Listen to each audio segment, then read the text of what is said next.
and we know exactly what turns you on. This is Trixie. She's a level 8 dungeon master, ready to serve all your D&D fantasies. I think Dougie here needs a soda. Why don't you go out and look at it? I'm sure Dougie won't mind. I guess it wouldn't matter if I did because I wouldn't be there at the time. According to many who were there, Steven Seagal is often remembered as one of the worst hosts in SNL history. He struggled to collaborate with the cast and carried himself more like one of his tough guy movie roles. Listen to me carefully. I don't want you to talk about anything to me anymore. I don't want you to say my name anymore. Than a willing comedy partner. Instead of leaning into self-deprecating humor, he took things a bit too seriously, creating awkward tension, especially in scenes with performers like Chris Farley. What could have been a fun, light-hearted episode ended up feeling like a complete misfire. Seagal seemed completely out of place and unwilling to embrace the show's comedic spirit. Who's hosting? Oh, shh, it's a surprise. See ya. I love this hair. When Donald Trump was invited to host SNL, he was still an early-stage presidential candidate, but his inflammatory remarks had already sparked backlash. Even before the episode aired, NBC faced heavy criticism. In hindsight, the outrage may have been warranted, as what followed was a painfully awkward night. The cast appeared visibly uncomfortable as they trudged through awkward, overly cheesy sketches, cantered on Trump's Twitter habits, and exaggerated campaign pledges. The entire episode felt disjointed and strained, leaving little to laugh about. Are you gonna say who the host is? Oh, he told me he wanted to say it himself. I'm Donald Trump. He's a busy man. Gotta go. You're not too bright, are you, Fern? I mean, whatever your name was. You know, we all can't be brainy like Fern here. That's why I want to talk to you tonight on behalf of a God-given American right. The right to extreme stupidity.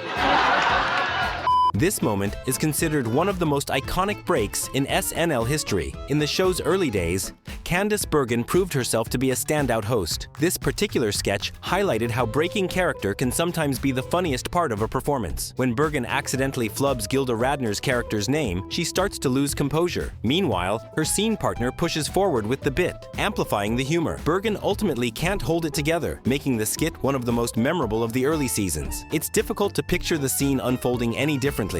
The only reason I did this bloody show was to get a new permit anyway. Malcolm McDowell is perhaps best known as Alex DeLarge from A Clockwork Orange, but even at the height of his stardom, he couldn't save SNL from its lowest point. After Lorne Michaels and the original cast departed, the show took a different direction in 1980. During this time, McDowell hosted and ended up starring in what's considered one of the worst sketches in the show's history. He portrayed the leader of a violent group targeting suspected communists. Well, what if they ain't demonstrating? Well, hell, Jim Bob, all you got to do is just shoot yourself a Jew or a nigger. Chances are better than even you'll be shooting a commie anywho. But the skit fell flat, drawing little to no reaction. After delivering a speech, his character is abruptly shot, ending the scene awkwardly. With that costume on, he's probably in the early stages of heat stroke.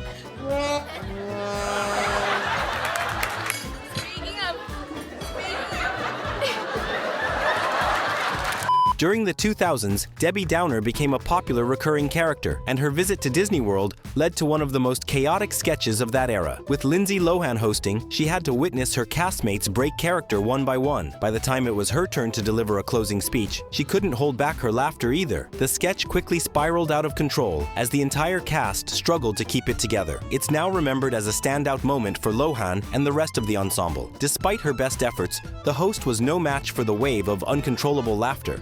Speaking of heat, if this greenhouse effect keeps up, we'll all be living underwater.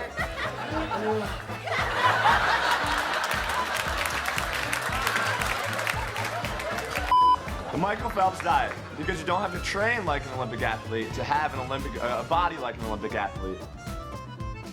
When Michael Phelps hosted SNL, he was fresh off a legendary run at the Beijing Summer Olympics, so he was hot property. He traded the pool for a comedy sketch cantered around his eating habits. While the concept had potential, the execution fell flat. Michael Phelps delivered his lines with the enthusiasm of a commercial voiceover, lacking comedic timing. To top it off, he shared the stage with disgraced Subway spokesman Jared Fogle. Between the awkward delivery and the now problematic guest, this sketch hasn't aged well. It's easy to imagine Phelps would rather leave this one in the past.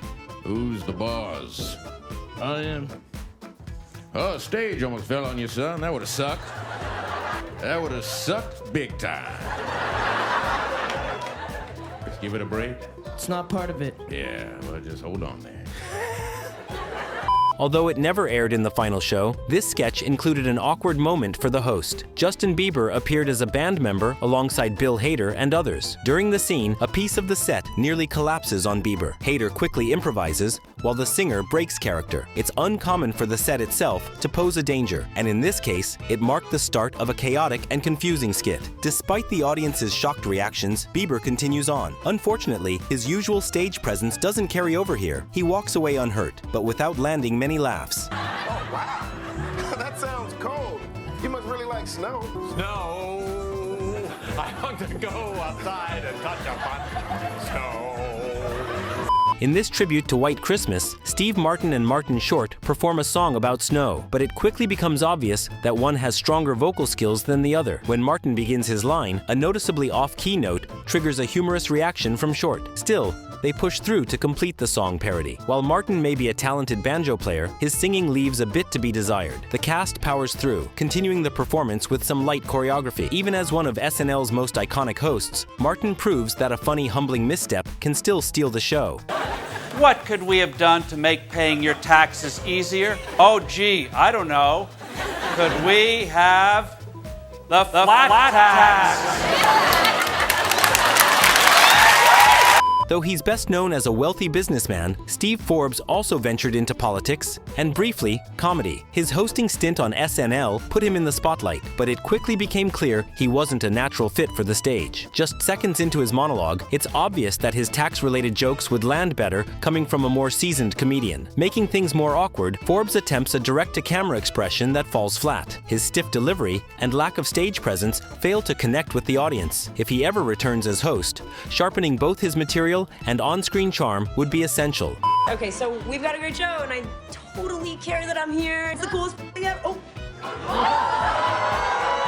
Despite airing late at night, Saturday Night Live still has some rules and regulations about language on air. During her monologue, host Kristen Stewart accidentally let an F-bomb slip. Flanked by Aidy Bryant and Kate McKinnon, she looked visibly embarrassed as her co-stars reacted in surprise. Stewart quickly turned the moment into a joke, poking fun at her chances of ever hosting again. She's not alone though. Other hosts, like Sam Rockwell, have made similar slip-ups that became memorable moments. Though ultimately harmless, the incident highlights how even seasoned performers can forget the rules of live television. You can't be this stupid. I'm sorry. No, kids aren't stupid. I just say what you see, okay? No, I am not the evil. I just misunderstood.